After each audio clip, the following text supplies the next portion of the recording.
بسم اللہ الرحمن الرحیم۔ مسح کرنے کا طریقہ۔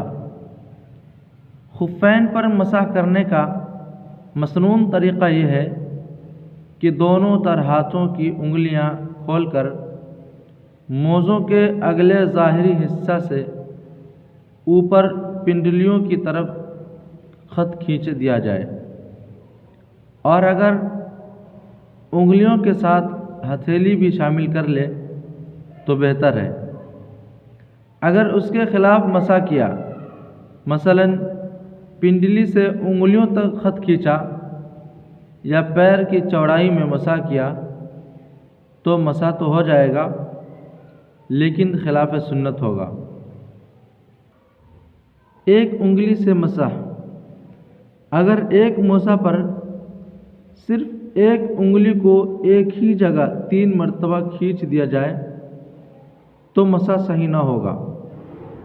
ہاں، اگر انگلی کو 3 مرتبہ تر کر کے 3 علیحدہ یعنی الگ الگ جگہ پر کھینچا جائے تو مسح درست ہو جائے گا۔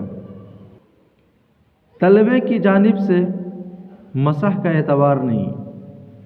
خفین میں نیچے تلوے کی طرف یا صرف ایڑیوں کی طرف مسح کا شرعاً کوئی اعتبار نہیں۔ مسح کے بجائے تر گھاس پر چلنا۔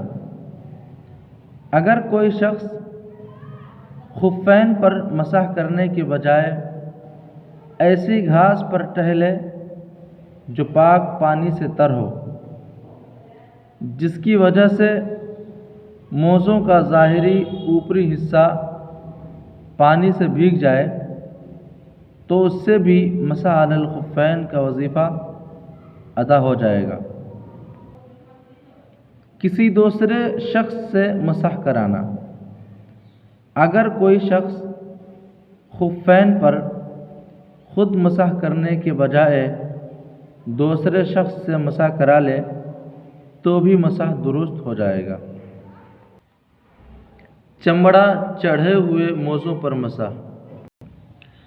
اگر باریک سوتی یا اونی موزوں کو مجلد یعنی پورے قدم کے بقدر چمڑا چڑھا ہوا کرایا جائے تو ان پر مسح کرنا بالاتفاق درست ہے، اس لیے کہ چمڑا چڑھانے کے بعد وہ خف ہی بن جاتا ہے۔